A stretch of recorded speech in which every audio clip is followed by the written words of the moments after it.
أعوذ بالله من الشيطان الرجيم. بسم الله الرحمن الرحيم. الحمد لله رب العالمين وبه نستعين، والصلاة والسلام على أشرف الأنبياء والمرسلين حبيب قلوبنا وطبيب نفوسنا رحمة للعالمين أبي القاسم محمد اللهم صل على محمد وآل محمد وعجل فرجهم. والصلاة والسلام على أهل بيته الطيبين الطاهرين المعصومين المظلومين ولعنة الله على أعدائهم أجمعين.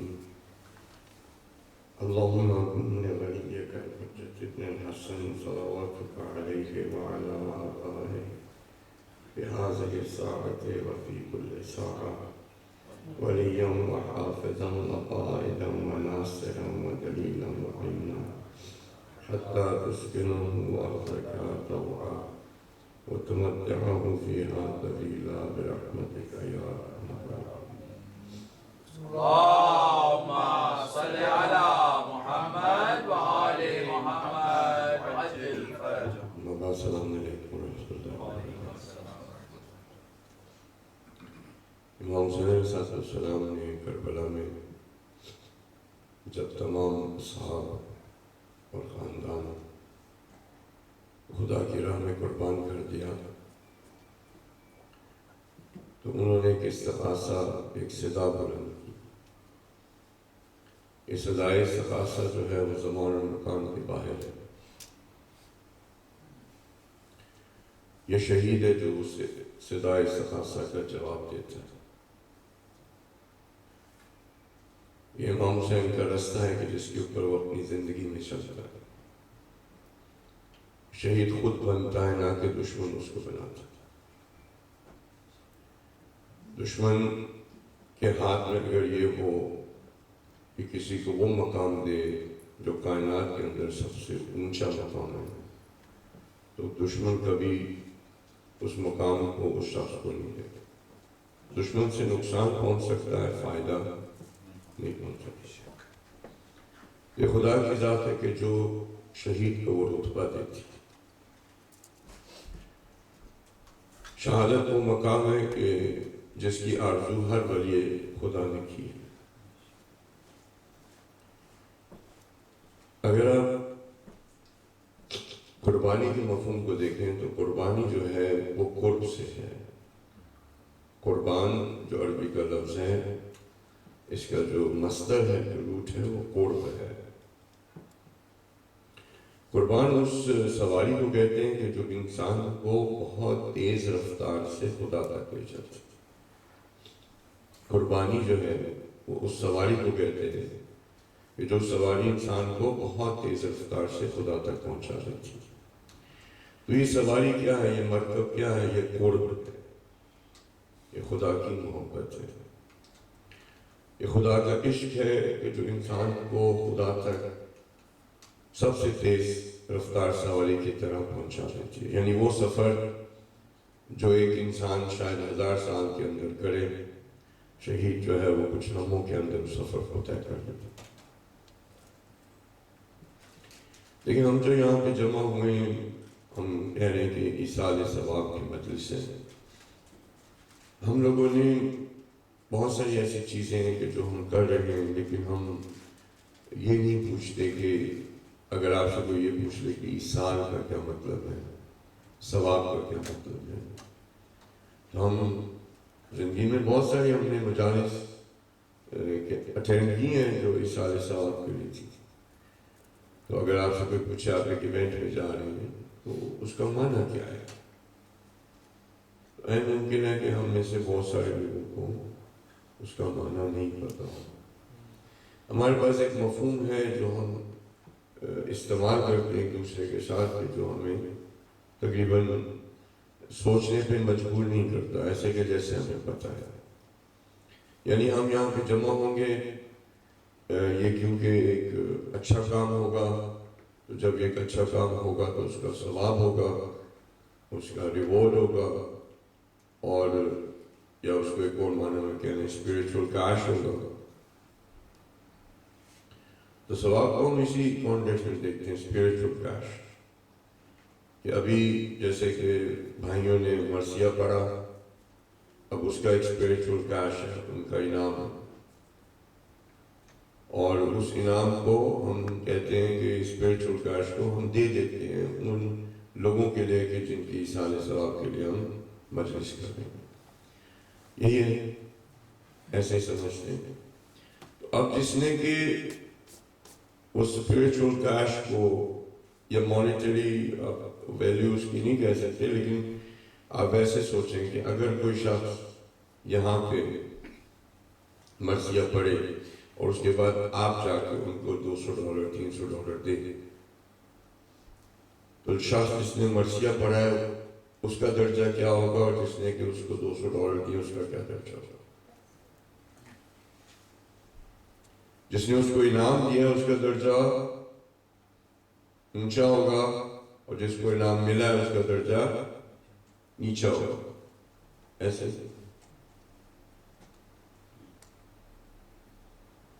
اب جب مدرسہ کی کوئی سیرمنی ہے اس میں آپ کسی بڑے سے کہتے ہیں کہ بچوں کو انعام دیں،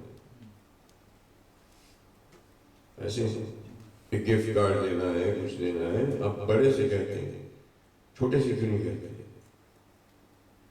کیونکہ جو انعام دے رہا ہے وہ بڑا ہوتا ہے، جو انعام ریسیو کر رہا ہے وہ چھوٹا ہوتا ہے۔ آپ بتائیں اس کانسیپٹ کے ساتھ شہداء کے لیے سارے ثواب کی مجلس میں کیا اب ہمارا مقام بہتر ہو گیا، ہمارا مقام ان سے اوپر ہو گیا؟ کیوں؟ کیونکہ ہم نے ان کے لیے سارے ثواب یعنی وہ انعام اسپرچل کیش ان کو دیا ہے، اب ہم بڑے ہو گئے اور وہ چھوٹے ہو گئے۔ اگر ہمارا یہی کانسیپٹ یعنی اب وہ ہمیں او کرتے ہیں، یا اس کی ان کو ضرورت ہے، جو شخص اس مقام کو حاصل کر لے جو کائنات میں سب سے اعلیٰ مقام ہے، اور جو ہمارے لیے ابھی کسی کے کوئی نہیں پتا، تو مقام کس کا ہے؟ تو یہ ایصال ثواب اگر آپ کے مرحومین کے لیے ہے یا شہداء کے لیے ہے، لیکن اس کا کانسیپٹ یہ ہے کہ آپ جمع ہوئے ہیں ان کے وسیلے سے، آپ جمع ہوئے ان کے وسیلے سے، ہم نے ان شہداء کے وسیلے سے آج جمع ہوئے، اور یہ جو ہم جمع ہوئے ہیں اس کے اندر ہمارے لیے ایک سبق ہے، ان کی شہادت سے ہمیں ایک سبق لینا ہے۔ تو جو سبق دیتا ہے وہ اونچا ہوتا ہے جو سبق لیتا ہے، جو سبق دیتا ہے، ٹھیک، ان کے لیے تو خدا نے کہہ دیا کہ وہ زندہ ہے، ان کی لاش بھی پڑی ہوگی تو آپ یہ نہیں کہہ سکتے کہ مردے کی پڑی ہوگی۔ ہمارے لیے کوئی گارنٹی نہیں ہے کہ ہم زندہ ہیں۔ رسول کی حدیث کے مطابق 3 طرح کی انسان موت مرتا ہے، ایک جب اس کے جسم سے روح منقطع ہو جاتی ہے، دوسرا جب خدا کے ذکر سے روح منقطع ہو جاتی ہے، یہ بھی موت ہے، اور جب امر بالمعروف و نہی عن المنکر ایک کمیونٹی سے منقطع ہو جاتا ہے وہ بھی موت ہے۔ جس کے دل وہ دنیا سے بھرے ہوئے ہوں وہ زندہ نہیں ہے، ہماری کوئی گارنٹی نہیں ہے کہ حقیقت میں ہم زندہ ہیں، ہو سکتا ہے مردہ لاشیں ہوں، چلتی پھرتی لاشیں ہوں، وہ اپنی لاش بھی پڑی ہوئی ہو تو اللہ سبحانہ وتعالیٰ کہہ رہے ہیں کہ اس کو مردہ نہ، وہ زندہ ہے، خدا کے پاس اور رزق حاصل کر رہا ہے۔ تو شہید جو ہے وہ زندہ ہے اور شہید بنتا ہے، شہید بنتا ہے، نہ کہ موت اس کو شہید کرتی، وہ بلکہ موت کو مارتا ہے۔ جو خود موت کو مار دے اسے شہید کہتے ہیں۔ یہ ہم نہیں کہہ رہے، یہ مالک کائنات کہہ رہے ہیں، وَلَا تَحْسَبَنَّ الَّذِينَ قُتِلُوا فِي سَبِيلِ اللَّهِ أَمْوَاتًا بَلْ أَحْيَاءٌ، زندہ ہے۔ تو جو مقام ہے شہادت کا وہ انسان خود خدا کے راستے پہ چل کے حاصل کرتا ہے، یہ دشمن نہیں ہے جو اس کو دیتا ہے۔ اب اس میں ہم سب کے لیے یہ سبق ہے کہ اگر ہم وہ درجہ حاصل کرنا چاہتے ہیں تو وہ ایسا نہیں کہ خود بخود ہو جائے گا، ہمیں اس راستے پہ چلنا پڑے گا. اگر چلتے ہیں تو اے اللہ سبحانہ تعالیٰ نے آپ ہمیں وہ مقام دیتا ہے، خواہ وہ جبہے میں ہو یا بستر مرگ پر ہو، مقام ہمیں ملے گا. یہ جو بہت زیادہ فیمس ہم لوگ منما تھا علام پہ آل محمد ماتا شہیدہ سبھی کے، کہ جو بھی مرتا ہے اور اس حالت کے اندر کہ جس کے اندر اس کے پاس حب ہوتا ہے اہل بیت علیہ السلام کا، ماتا شہیدہ وہ شہید کی موت سے مرا ہے. تو اس طرح سے بہت سارے ہندو ہیں جو محبت کرتے ہیں اہل بیت علیہ السلام سے. کیا وہ بھی جب مرتے ہیں تو وہ بھی شہادت کا درجہ حاصل کرتے ہیں؟ بہت سارے سکھ ہیں جو امام حسین علیہ السلام سے محبت کرتے ہیں، کیا وہ بھی جب مرتے ہیں تو شہادت کا درجہ؟ کرسچن ہیں، خواہ ایون ایتھیسٹ ہو سکتا ہے کہ جو انسانیت کے نام پہ امام حسین علیہ السلام سے محبت کرتا ہو اور وہ بھی شہید ہے. ایسا نہیں ہے. امام علی علیہ السلام کا جملہ ہے کہ من مات منکم علی فراشہ، جو بھی تم میں سے مرتا ہے اپنے بستر پہ، وہ علی معرفت حق ربہ ورسولہ واہل بیتہ مات شہیدا. اب اگر آپ دیکھیں تو امام کہہ رہے ہیں کہ تم میں سے اگر کوئی مر جاتا ہے تو اپنے بستر مرگ پر وہ اس حالت میں ہوتا ہے کہ اس کے پاس معرفت ہو خدا کے حق کی، رسول کے حق کی اور اہل بیت کے حق کی، تو پھر وہ شہید ہے، پھر اس کی موت شہادت کی موت ہے. اس کا یہ مطلب ہوا کہ یہ جو حق ہے خدا کا، اس کی معرفت کوئی ایسی چھوٹی سی چیز نہیں ہے. حق رسول ایک چھوٹی سی چیز نہیں ہے، حق اہل البیت چھوٹی سی چیز نہیں ہے. کیوں؟ کیونکہ اس معرفت کے بعد انسان مر رہا ہے لیکن درجہ وہ حاصل کر رہا ہے جو کائنات کا سب سے اعلیٰ. یہ ہمیں بتا رہا ہے کہ یہ سب چھوٹی چیزیں نہیں ہوں. اگر آپ امام خامنہئی کی زندگی کو دیکھیں گے، آپ ان کی زندگی کے اندر آپ کو خدا کا حق، رسول کا حق اور اہل البیت علیہ السلام کا حق، حقوق تجلی کرتے ہوئے نظر آئے. ان کی ساری زندگی کس میں مصرف ہوئی؟ خدا کے حق کو ادا کرتے ہوئے، رسول کے حق کو ادا کرتے ہوئے اور اہل البیت علیہ السلام کے حق کو ادا کرتے ہوئے. جو حق بنتا ہے، جو خدا کا حق ہے، وہ کیا حق کا تقاتے، اس طرح سے تقوی لے کے آؤ جس طرح کے خدا کا حق ہے، اس طرح سے لے کر آؤ. رسول کا کیا حق ہے کہ جو ان کی رسالت ہے اس رسالت کا پرچار اس طرح سے ہو کہ پوری دنیا آپ کے خلاف کھڑی رہ جائے لیکن اس رسالت سے سبق حاصل کر کے آپ اکیلے کھڑے رہیں کہ ہم اس رسول کے ماننے والے ہیں کہ جو دشمن کے سامنے نہیں جھکتا. ہمارے پاس اس رسالت کے پیغام سے وہ نظام ہے جو پوری دنیا جو اس کے خلاف کھڑی ہو جائے تو وہ سر اپنا نہیں جھکاتا. ہمارے پاس قرآن ہے جس کی تعلیمات کے بعد انسان اس جگہ پہ کھڑا ہو جاتا ہے کہ دوست اور دشمن کے درمیان میں فرقان اس کو مل جاتا ہے. اس کے پاس وہ بصیرت آ جاتی ہے کہ جو بتا سکتا ہے کہ یہ دشمن ہے اور یہ دوست. انہوں نے یہ کر کے دکھایا ہے، آپ دیکھ سکتے ہیں. اور اگر یہ آج کے فرعون سمجھتے ہیں کہ ان کے 8 سال کی جو جنگ تھی عراق کی جو 8 سالہ جنگ تھی، اس میں 2 لاکھ سے زیادہ جو ہے شہید دیے گئے، ٹھیک ہے. اور اس قوم کا جو قوم تو کہنا صحیح نہیں ہے، مکتب اہل البیت علیہ السلام کے مکتب کے اندر لوگوں کا جو رہبر اس وقت امام خمینی رحمۃ اللہ علیہ، وہ یہ کہتے تھے کہ یہ جنگ ہمارے لیے نعمت ہے. آپ بتائیں پرسپیکٹیو دیکھیں، پوری دنیا جمع ہو چکی تھی، پوری دنیا نے زور لگایا 8 سال. یہ دشمن بھول جاتا ہے، پوری دنیا نے زور لگایا 8 سال کہ کہ ان کا سر جھک جائے. 2 لاکھ سے زیادہ شہید دے دیے. بیشتر زارہ جا کے کبھی دیکھیں تو آپ کو جہاں تک نگاہ جائے گی آپ کو شہداء کی قبریں ملیں. اور وہ رہبر کیا کہہ رہے ہیں کہ یہ تو ہمارے لیے نعمت ہے. آپ اس طرح کے شخص کو، اس طرح کے مکتب کو کیسے شکست دے سکتے ہیں؟ نعرہ تکبیر، نعرہ رسالت، نعرہ حیدری، محمد و آل محمد، بلندتر صلوات. اللہم صلی علی محمد و آل محمد عجل فرج. اس مکتب کو کبھی شکست حاصل نہیں ہو سکتی. دیکھیں امام حسین علیہ السلام کی جو قربانی ہے، جو خون ہے جو کربلا میں گرا، اس نے ایک سیلاب لے کر آیا. وہ ایک سیلاب لے کر آیا جس میں خدا کا دشمن بہہ جاتا ہے، خدا کا دشمن بے نقاب ہو جاتا ہے. خدا کا دشمن وہ احمقانہ چیزوں کو کرتا ہے کہ جو بعد میں جا کے اس کو ریئلائز ہوتا ہے کہ میں نے کتنی بڑی بیوقوفی.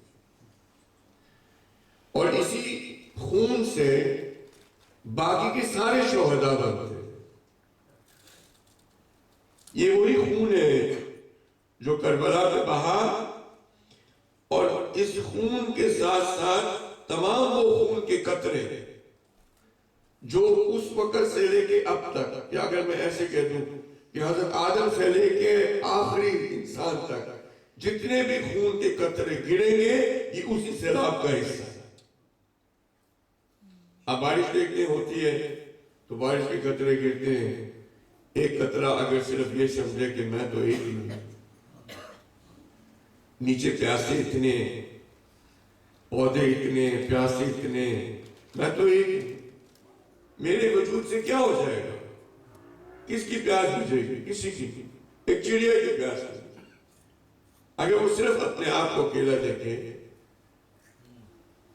لیکن جب وہ دیکھتا ہے اس کے ارد گرد لاکھوں کروڑوں چھوٹے چھوٹے قطرے گر رہے ہیں، اس کو ڈھارس ملتی ہے. وہ بلندی سے نیچے آنے کے لیے شوق پیدا کر لیتا ہے کہ اب ہم کروڑوں ہیں، اب نیچے جتنے بھی پیاسے ہوں گے ہم سب ان کی پیاس کو بجھا سکتے ہیں. اس طرح سے آپ بھی وہ قطرے ہیں، ہم بھی وہ قطرے ہیں. لیکن جب ہم اپنے آپ کو دیکھتے ہیں تو ہم صرف ایک قطرے کی طرح دیکھتے ہیں کہ میں کیا کر سکتا ہوں، میں کیا کر سکتا ہوں. نہیں، آپ یہ نہ دیکھیں کہ آپ ایک قطرے ہیں، آپ اس بارش کے قطروں کا حصہ ہیں. آپ سب، ہم سب اس بارش کے قطروں کا حصہ ہیں. آپ کی وقت کے اندر جتنا ہے، آپ کے پاس جو کچھ بھی ہے، جو کچھ بھی آپ کے پاس ہے، وہ اگر آپ اس نیت کے ساتھ، اس نسبت دے کے اس کام کو کرتے ہیں کہ میں بھی انہی قطروں کا حصہ ہوں، آپ کا ہر عمل اسی سیلاب کا حصہ ہے. آپ کا ہر کام، آپ کی ہر نیت اسی سیلاب کا حصہ ہے. دشمن اس بات کو جانتا ہے، اس وجہ سے سب سے زیادہ اس کا زور آپ کے عقیدے پہ ہے. آپ کے عقیدے پہ ہے کہ ان کے عقیدے کو فاسد کرو. جب آپ ان کے عقیدے کو فاسد کر دو گے تو ان کو محسوس ہوگا کہ ہم کمزور ہیں، ہمارے پاس کچھ نہیں ہے، ہم اکیلے ہیں، ہمارے پاس طاقت نہیں ہے. اور اس طرح سے ان کو اس حالت میں لا کے، نا امیدی کی حالت میں، کمزوری کی حالت میں دشمن ہم پہ مسلط ہو سکتا. لیکن اگر آپ یہ سوچیں کہ میں تو اس سے زیادہ نہیں سوچوں، جو کربلا میں کیا حضرت آدم سے شروع ہوئے، تو آپ دیکھیں آپ کے اندر کتنی طاقت، کتنی امید، کتنی خواہش پیدا ہو. اور میں یہ بات صرف مجلس کے کانٹیکٹ میں نہیں کہہ رہا، یہی ہے. آپ کو پہلے بتایا بس تھوڑا سا جنگ صفین کا واقعہ، جنگ جمل کا، جنگ تبوک کا آپ کو واقعات بتائے ہوئے کہ جب لوگوں نے آ کے امام علی سے کہا یا رسول سے کہا کہ کاش کے کچھ ایسے لوگ جو کہ نہیں آ پائے، کاش کے وہ ہوتے تو رسول نے امام علی نے کہا کہ آیا وہ اسی نہج پہ ہیں، آیا اسی کو وہ حق مانتے ہیں جس کو ہم مانتے ہیں، آیا وہ انہی اصولوں پہ کریں جن ہم اصولوں پہ کریں، آیا ان کا دیکھنا دنیا کو اسی طرح جیسے ہم دنیا کو۔ جب انہوں نے کہا کہ وہ ایسا ہی ہے تو انہوں نے کہا وہ ہمارے ساتھ۔ لیکن آپ کے پاس اختیار ہے، اگر آپ اس جہاں بینی کو لے آتے ہیں جو مکتب اہل بیت کی ہے، جو امام حسین علیہ السلام کی ہے، جو شہداء کی ہے، اگر آپ اس کو لے آتے ہیں اس جہاں بینی کو، تو آپ اس وقت ان تمام شہداء کے ساتھ ہیں، آپ اہل بیت علیہ السلام کے ساتھ ہیں، آپ کو زمان اور مکان کی قید میں نظر نہیں آ رہا لیکن آپ ان کے ساتھ۔ اب آپ بتائیں کتنا کام ہے کرنے والا، کتنا کچھ کیا جا سکتا ہے۔ صرف یہ ایصال ثواب کی مجلس کرتی نہیں، بہت کچھ کیا جا سکتا ہے۔ زندگی کے ہر عمل کو آپ جب اس سے نسبت دے دیں گے تو آپ کا ہر عمل وہ کوشش ہے وہ جو آپ کو اس رستے پہ لے جائے گی کہ جہاں پہ اللہ سبحانہ وتعالیٰ بھی ہمیں وہ درجہ دے سکتا ہے۔ تو اب یہ جو ایصال ثواب کا آپ سے عرض کیا، دیکھیں ایصال ثواب یہ ہے کہ جو شہید ہے جب وہ اللہ سبحانہ وتعالیٰ کے پاس ہوتا ہے تو وہ اللہ سبحانہ وتعالیٰ سے اور ملائکہ سے جو ہے وہ کہہ رہا ہوتا ہے کہ مجھے تو رزق مل گیا، میں تو آپ کے پاس ہوں، میں نے تو وہ مقام حاصل کر لیا، مجھے فکر ہے ان لوگوں کی جو میں پیچھے چھوڑ رہا ہوں، فکر ہے کن کی؟ ان لوگوں کی جو میں پیچھے چھوڑ رہا ہوں۔ کیوں وہ فکر مند ہے؟ کیونکہ جس خون کا بہہ کے جو رستہ صاف اور شفاف ہوا تھا، آیا وہ لوگ اس رستے پہ چل رہے ہیں؟ آپ نے پتہ نہیں وہ ویڈیوز دیکھی یا نہیں، وہ ایسے گزرتے ہوئے میری آنکھوں کے سامنے آگے، میں اس کا تصور نہیں کرنا چاہ رہا کہ انہوں نے دکھایا کہ وہ لمحے جو امام خامنہ کے آخری لمحے کہ جب یہ گرائے گئے تو عمارت کے اوپر کے دفتر پہ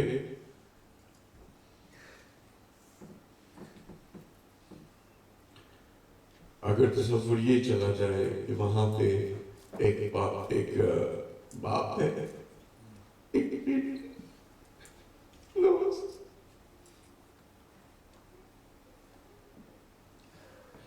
انسان صرف ان رشتوں کے نام سے اس کا دل بھر آتا ہے، وہ سوچنے لگتا ہے کہ ان کے کیا جذبات ہیں، کہ ان کے کس طرح سے انہوں نے ایک دوسرے کو ان آخری لمحات میں دیکھا ہوگا، کیا بات کی ہوگی، کیا حالت ہوگی، کیا وہ زخمی ہوئے انہوں نے دیکھا۔ صرف اس درجے پہ انسان کا دل ٹوٹ جاتا ہے۔ اب اگر آپ اس بلڈنگ کو گرتا دیکھیں اور اس کے اندر خدا کا ولی بیٹھتا تھا،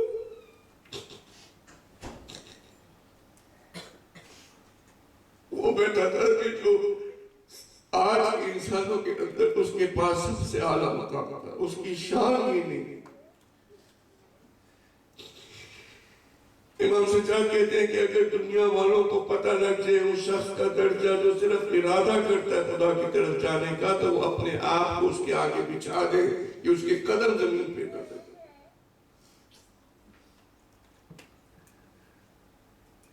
جو صرف ارادہ کرتا ہے اور جو مقام تک پہنچ جائے اس کی شان کیا ہوگا۔ تو جو ایصال ثواب ہے وہ یہ ہے کہ آپ شہداء کے رستے کو پہچانیں۔ لیکن ہم جب بھی شہید کہتے ہیں، جہاد کہتے ہیں، تو لوگ جو ہے وہ عجیب سا ان کے اندر حال پیدا ہوتا ہے، ایسے کہ اس کو ہم ایسوسیٹ کر لیں وائلنس کے ساتھ۔ یہ محبت کا رشتہ ہے، قربانی یعنی محبت، اس کا تعلق وائلنس کے ساتھ نہیں ہے۔ یہ محبت کا رشتہ ہے، اس کا تعلق نفرت کے ساتھ نہیں ہے۔ ایک شخص جب خدا کی محبت میں اپنی زندگی کو کرتا ہے، اس جگہ پہ پہنچ جاتا ہے کہ جہاں پہ خدا اس کو وہ مقام دیتا ہے. اس کے اندر وائلنس کا کیا ہے؟ اگر آپ ان کو دیکھیں گے تو انسانیت کے لیے ان کا دل دکھتا تھا، انسانیت کے لیے ان کا دل دکھتا تھا. ہر خدا کا ولی جب ایک جگہ پہ پہنچ جاتا ہے تو جو اس کی محبت خدا کے ساتھ ہوتی ہے وہ خدا کی مخلوق میں نچھاور کرتا ہے. ہم جب ان کے ذہنوں میں جو امیج آتا ہے وہ جیسے ایک سخت دل، جبار، متنفر انسان، یہ امیج دیتے ہیں شہید کا. وہ تو محبت کا رشتے ہے. اس نے اس محبت کے رشتے کے اندر جو ہے اپنی زندگی کی. جہاد کا جب ہم کہتے ہیں تو یہ لفظ بھی کہنا مشکل ہو گیا ہمارے. کیوں ہو گیا؟ دیکھیں ایک انسان کی پوری زندگی سٹرگل ہے. جب آپ اس کانٹیکس میں دیکھیں گے تو پوری زندگی سٹرگل ہے، اور جہاد کا مطلب سٹرگل ہے. اس لیے آپ دیکھیں تو شہادت کے بہت سارے مقامات ہیں. اگر آپ اس کے حلال کے وصول میں کوشش کر رہے ہیں، تگدو کر رہے ہیں، سٹرگل کر رہے ہیں، اور اس رستے میں انسان کو موت آ جاتی ہے تو وہ ایک شہادت کے درجے پہ ہے، کیونکہ سٹرگل ہے. جی اس طرح سے علم کے حصول کے لیے اگر انسان سٹرگل کر رہا ہے اور وہ جگہ رستے میں تھا اور اگر مر جاتا ہے تو وہ شہادت کا درجہ ہے. تو شہادت جو ہے اس کا تعلق وائلنس سے نہیں ہے، اس کا تعلق تنگ نظری سے نہیں ہے، اس کا تعلق کسی فنڈامنٹلسٹ سے نہیں ہے، کسی ٹیررسٹ سے نہیں ہے. کہتے ہیں کہ جی رائچس وار. بھئی رائچس وار وہ کر سکتا ہے جو خود رائچس ہو، جو خود دنیا کے سب سے گری ہوئی شخصیات ہیں وہ یہ کلیم کر رہی ہے کہ ہم رائچس وار کریں. رائچس تو پہلے بنو، اس کے بعد رائچس وار آتی ہے. پہلے رائچس تو بنو جہاں پہ کنوکشن 35-34 کنوکشن ہو. اس کے بعد یہ سب چیزیں. دنیا کے اندر کوئی اس شخص کو رائچس اور پائس نہیں کہے گا. جو ایکچولی رائچس اور پائس ہے جس کی زندگی میں آپ کو ملے گا. تو جو یہ ہمارے لیے جو کانسیپٹس کیے جاتے ہیں اس میں ہمیں لگتا ہے کہ جیسے ہمارے لیے مقام نہیں ہے یا ہمارے لیے سٹرگل ایسا ہے. اور اس کا کوئی تعلق اس سے نہیں ہے کہ جی پالیٹکس کو انوالو کیا جائے. پالیٹکس تو ایک سوال پر اللہم صلی علی محمد وآل محمد وعجل فرجہم. ہمارے پاس وقت کم رہ گیا. ہمیشہ کی طرح ایرسٹاٹل نے کتاب لکھی تھی پولیٹیکا کے نام سے. اگر آپ چاہیں تو آپ اس کو جا کے دیکھ سکتے ہیں. اس نے جو کتاب لکھی تھی اس کے اندر کتاب کا جو موضوع تھا وہ یہ تھا کہ اس نے بتایا تھا کہ یہ لفظ جو ہے اس کا معنی کیا ہے. اس کا اگر یہ شورٹ میں کہوں ایک سینٹنس میں تو the governance of the affairs of people is politics. Governance ہمارے مذہب میں دین میں کس کی ہے؟ خدا کی ہے. جو خدا کی گورننس ہے، خدا کی جو اتھارٹی ہے، اسی کے قانون گورن ہوں گے نا لوگوں کی زندگی میں. تو آپ اس لیے ہم کہتے ہیں کہ دین اور سیاست یعنی عین ہے، جدا نہیں ہے. مطلب اس سیاست کے اندر آپ جیسے ابھی روزہ افطار کریں گے، یہ بھی ایک ہے نا، یہ بھی ایک عبادت ہے نا. کیوں آپ یہ عبادت کر رہے ہیں؟ کس نے کہا ہے کہ نہ کھاؤ نہ پیو؟ کس نے کہا ہے؟ خدا نے کہا ہے. مغرب پہ آپ کا روزہ بھول جاتا ہے کہ آپ کی جو افیئرز ہیں یہ گورن ہو رہے ہیں. ہم ان کو صرف دنیاوی چیزوں کے اندر لے آتے ہیں. یہ دنیاوی نہیں ہے، کیونکہ دین اور دنیا دو چیزیں نہیں ہیں، ایک ہی چیز ہے دین. جب ایک ہی چیز ہے دین تو اس کے جو بھی ہماری زندگی کے اندر عمل ہوگا، جو کچھ بھی ہم اپنی زندگی میں رولز ادا کریں گے، جو بھی ہماری ایک آپس کے اندر یا فیئرنس یا حقوق ہوں گے، وہ سب کے سب گورن کون کرے گا؟ وہ خدا کے ساتھ کرے گا. کیوں؟ کیونکہ آپ کی دین، آپ کی زندگی دنیاوی نہیں، یہ اخروی زندگی ہے کہ جو آخرت کے اندر تجلی کرے گی. ابھی کر نہیں سکتی، ابھی یہ کر نہیں سکتی. کیوں؟ کیونکہ دنیا کے اندر وہ طاقت نہیں ہے کہ اس کی تجلی کر سکے. یہ تجلی کا آپ سمجھ لیں. This is the life of hereafter, not the life of this world. You're living the life of this hereafter. On the day of judgment, it will just be projected. Right now, the world does not have the capacity to project it. The world does not have the capacity to project the level that Imam Khamenei reached. And the world does not have the capacity to project the enemy that was responsible for that, the ugliness of it. Therefore, on the day of judgment, all of this is going to be projected. What is going to be projected? Of the events of today, of our lives. So our life is not the life of this world, they are the life of the hereafter. سمجھ رہے ہیں؟ آخرت میں تو projection ہے. جیسے آپ کے پاس ایک پروجیکٹر ہے، اس کے اندر سارا کچھ، سارا ڈیٹا ہے. صحیح ہے؟ آپ نے سلائڈ بنائی ہے، پروجیکٹر اسکرین پیچھے ہے، سب کچھ اس کے اندر آلریڈی ہے. لیکن اس کے لیے آپ کو اسکرین چاہیے. دوسرے لوگ نہیں دیکھ سکتے، آپ بھی نہیں دیکھ سکتے، آپ نے بنائی ہے سارا. تو وہ صرف پروجیکٹر پروجیکٹ کر رہا ہے جو اس کے اندر آلریڈی ہے. آخرت وہی ہے، ابھی بھی وہی چیز ہے، پروجیکٹ نہیں کر پا رہی. اس کے لیے ایک اسکرین کی ضرورت ہے جو ہے روز معاشر. تو جب اس طرح سے تو ہر چیز دین ہے، تو اب اس کو علیحدہ نہیں کر سکتے. یہ علیحدہ کیا گیا ہے، اور جب کیا گیا تو اسلام کی ڈیمائش شروع ہوئی. ہم اس مکتب سے تعلق نہیں رکھتے کہ جو اس کو سفر کرتے. بس آخری ایک تو جملے، امام کے پاس ایک شخص آیا، کہنے لگا کہ اگر یہ سیاست جو ہے اس کو چھوڑ دیں. اس وقت وہ پریزیڈنٹ تھے کہ آپ اس کو چھوڑ دیں. تو امام نے کہا کہ بھائی کہتا ہے کہ یہ سیاست بہت بری چیز ہے، اس میں آپ کا کردار خراب ہو جائے گا. آپ ایک بہت مقدس اچھے انسان ہیں، آپ کا کردار خراب ہو جائے گا، یہ گندی کھیل ہے. تو امام نے کہا کہ جس سیاست کی تم بات کر رہے ہو وہ ہے گندی کھیل، لیکن میرے لیے جو سیاست ہے وہ عین دین ہے. تو اگر میں دیندار ہوں تو یہ دینداری ہے جو سیاست کرتا ہے. کیوں؟ کیونکہ دین عین سیاست ہے. تو اگر کوئی دیندار ہے، اس کا کوئی رتبہ ہے، تو وہ کیا کرے گا؟ سیاست کرے گا اور سیاست میں حصہ لے گا. لیکن اگر سیاست یہ دنیا کی ہے، وہ ذلیل کرتی ہے، انسان کو ایکسپوز کرتی ہے، اس میں کیبل پیدا ہوتا ہے، حسد پیدا ہوتا ہے، ٹھیک ہے، وہ دنیا پیدا ہوتی ہے، نہیں ہے، لالچ پیدا ہوتی ہے. ہم پالیٹکس کو یہی سمجھتے ہیں، جبکہ یہ ایسا نہیں ہے. اس لیے ان کو جب امام خامنہ کی بات ہوتی ہے یہ پولیٹیکل لیڈر، یہ ہماری سوچ ہے. اس طرح سے جب ہم کہتے ہیں وہ پولیٹیکل لیڈر، پھر باقی کے بھی پولیٹیکل لیڈروں کو صف میں کھڑا کر دیتے.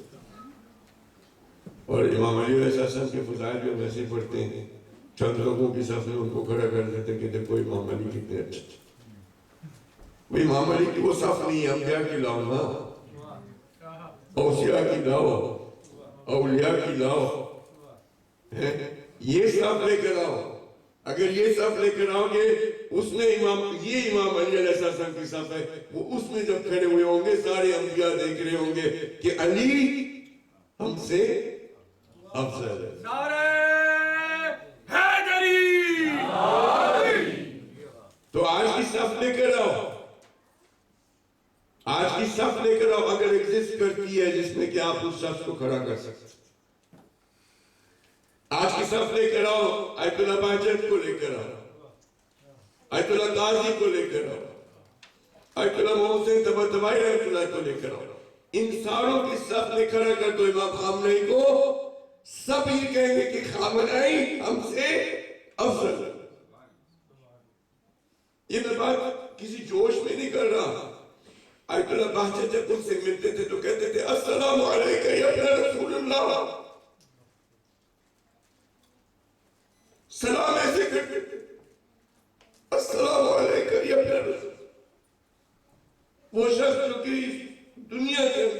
سے امیر ترین، جس کے پاس روحانیت سب سے امیر ترین شخص، وہ سلام اس طرح سے کر رہا ہے. ہم کیونکہ ہمارے کانسیپٹس نہیں ہیں صحیح، ہم جب دنیا کو دیکھتے ہیں تو ہمیں چیزیں اس طرح سے نظر نہیں آتی کہ ان کی حقیقت ہے. ہم اس کو صرف پالیٹکس سمجھتے ہیں. پالیٹکس نہیں ہے، یہ حدیں نہیں ہیں، کنٹریز کی حدیں نہیں ہیں، یہ حدیں انسان نے بنائی ہیں. جو امام زمان علیہ السلام کی پوری زمین ان کی ساتھ ہے. یہ لائنز انسان نے بنائی، یلو لائنز، کہ یہ جی لائن بھیج دی، اس کے بعد یہاں پہ کراس کیا تو یہ میری، یہ تو جانور بناتے ہیں، یہ حدودیں جانور بناتے ہیں کہ جی آپ نے یہ شیئر کی ٹیریٹری ہے، وہ کہتا ہے اس میں آئے تو پھر دیکھو. یہ جانوروں کی ہے، یہ انسانوں کی نہیں ہوتی. انسان کہتا ہے کہ ہم سب کے ارد گرد ایک ہی حد ہے، ہم ہیں مخلوق اور خالق ہے ہمارا. ایسے ہے. تو جب ہم جو کہ مکتب اہل بیت صاحب سے مناسبت رکھتے ہیں، ہمارے لیے جہان دینی ٹھیک ہونی چاہیے. امام حسین علیہ السلام کا جو پیغام ہے، اگر آپ اس کو دیکھیں تو وہی شیعوں کی ذمہ داری ہے. امام جب نکلے گھر سے تو انہوں نے کیا کہا تھا؟ میں کیوں نکلوں؟ امر بالمعروف نہی عن المنکر، اصلاح امت کی، میرے جد کی امت کی، اور وہ سیرت پہ چلنا چاہتا ہوں جو میرے جد، میرے باپ کی، والد کی اور میرے جد کی. یہ چار چیزیں، یہی میری اور آپ کی ذمہ داری ہے، یہی ذمہ داری امام خامنہئی کی. ہم سب ایک ہی کشتی میں ہیں. امر بالمعروف نہی عن المنکر، اصلاح امت کی اور سیرت پہ چلنا. تو امام حسین کا یہ پیغام ہے، اور اس پیغام، ان چار چیزوں کو کرنے کی خاطر جب امام نکلے تو دشمن نے کیا کیا؟ ان کا محاصرہ کیا. امام حسین یہ چار چیزیں کرنے نکلے نا. اگر آپ بھی یہ چار چیزیں کرنے نکلیں گے تو آپ کا بھی محاصرہ ہوگا، آپ پہ بھی سینکشنز لگیں گے، آپ کو بھی. دیکھیں، دشمن کو یہ پتا ہے کہ شہید کر کے شہید بڑا ہو جاتا ہے. دشمن کو یہ بات پتا ہے کہ اگر شہید کر دیا تو یہ پہلے اگر 10 لوگوں کو انفلوئنس کر رہا تھا، اب 1000 کو کرے. اس لیے کبھی بھی دشمن نہیں چاہتا کہ وہ یہ کام کرے. جو وہ کام کرنا چاہتا ہے وہ یہ کہ اس کو جھکا دے، کیونکہ جب وہ جھک جاتا ہے تو ہزاروں لوگ جھک جاتے ہیں. اس وقت کا یزید وقت بھی یہ چاہ رہا تھا کہ امام حسین علیہ السلام جھک جائے، بیعت کر لیں. کیوں؟ کیونکہ اگر وہ بیعت کر لیتے تو پوری انسانیت جھک جاتی. کبھی ہمارے پاس تمیز نہ ہوتی کہ منکر کیا اور معروف کیا. کبھی ہم یہ نہ بتا سکتے کہ عدل کیا ہے اور ظلم کیا ہے. ہم یہ نہ بتا سکتے کہ اسلام کی روح کیا اور اسلام کا جسم کیا.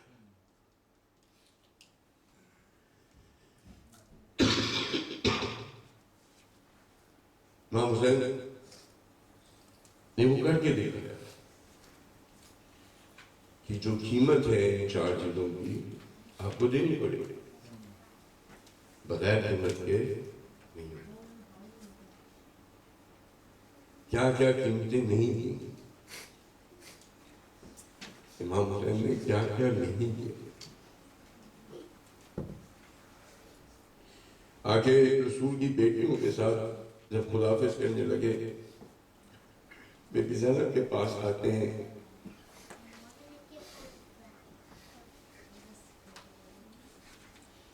بس 2-3 دن کہتے ہیں کہ میں بہن اس سفر پہ جانے لگا ہوں کہ جس کے اندر واپسی نہیں. بی بی کہتے ہیں کہ آپ کیوں ایسے باتیں کر رہے ہیں؟ آپ میری ڈھارس سے، آپ میرا سہارا ہو. بابا چلے گئے اپنے بابا سے، اب میرے ابو الفضل عباس چلے گئے، سب چلے گئے، آپ میرا سہارا ہو. آپ اس طرح کی باتیں کیوں کر رہے ہیں؟ امام حسین علیہ السلام نے بی بی زینب سے کہا کہ مجھے پرانے کپڑے لا دو. پرانے کپڑے پہنے اور اس کو بھی اس کے بھی تکیے کرنے لگے, کپڑوں کو پھاڑنے لگے. بی بی زینب یہ دیکھ رہی. جب انہوں نے یہ دیکھا اور وقت کو دیکھا تو ان کی ماں کی وصیت یاد آئی. زینب کہتی ہے کہ ایسے لگ رہا ہے کہ وہ وقت آ گیا. امام حسین نے کون سا وقت؟ کہتے ہیں کہ ماں نے کہا تھا کہ ایسا وقت آئے گا جو تمہارے لیے سب سے زیادہ مشکل ہوگا. میں نہیں ہوں گی تو میرے لیے میری نیابت میں بی بی کہتی ہے کہ اپنے گردن نیچے کرے. بی بی زینب اس گردن پہ پیار کرتی ہے. بی بی فاطمہ کی وصیت کو ادا کرتی ہے. امام حسین علیہ السلام کہتے ہیں بہن ماں نے مجھے بھی تصدیق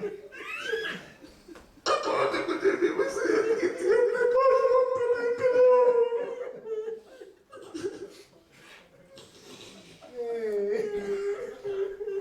امام حسین نے بی بی زینب کی باتوں پہ بوسہ دیا. ہم بہت آسانی سے سن لیتے ہیں کہ بی بی زینب کے بازوں میں رسن بدی. کبھی یہ سوچا کہ کسی نے باندھی تھی؟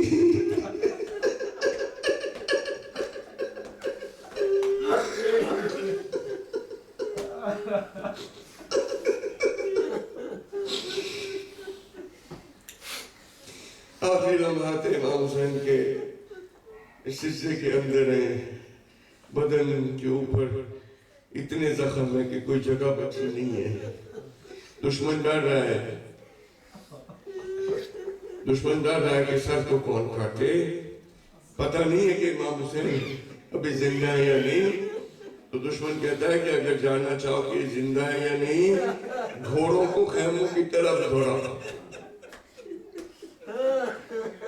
اگر تو حسین زندہ ہے اس کے جسم میں حرکت پیدا ہو. خیموں میں کون ہے؟ رسول کی بیٹی ہے بی بی زینب. حرم رسول ہے. جب امام حسین صاحب نے سنا تو یہ جو نہیں آپ نماز کے بعد خاک شفا پہ اپنی گال کو رکھتے ہیں, رائٹ پہ رکھتے ہیں, پھر لیفٹ پہ رکھتے ہیں. تو امام حسین نے اپنے کمزور, اس وقت جو کمزوری تھی اسے چھوٹی سا تیلا بنایا, ایک چھوٹا سا ریت کا بنایا, سہارا دینے کے لیے اپنی گال کو. یہ سر اٹھا نہیں پا رہے تھے. سر اٹھا کے دیکھنا تھا کہ خیمے ٹھیک ہیں, تو تھوڑی سی ریت کو جمع کر کے اپنی گال کو سہارا دیکھ کے دیکھنے لگے کہ خیمے ٹھیک ہیں. پھر دوسری طرف تھوڑے سے کربلا کی ریت کو لے کے دیکھتے تھے کہ گھوڑے کہاں پہ ہیں.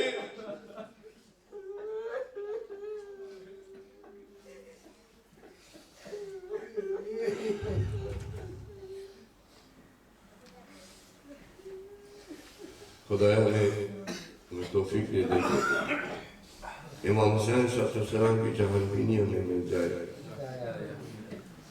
جو آنے والے حالات جو کہ ظہور کے لیے ایک مقدمہ ہے کہ ظہور ہماری زندگیوں میں انشاءاللہ ہوگا, خدایا ہمیں توفیق دے کہ ہم اس کے لیے تیاری کر سکیں. خدایا جو بھی شخص اس تیرے رستے پہ چل رہا ہے اور دفاع کر رہا ہے حرم رسول کا, اسلام کی حرمت کا, مکتب اہل بیت کی حرمت کا, خدایا اس کو اپنی زمان میں رکھ, اس کے جذبات میں طاقت دے, اس کے ایمان کو اضافہ کر.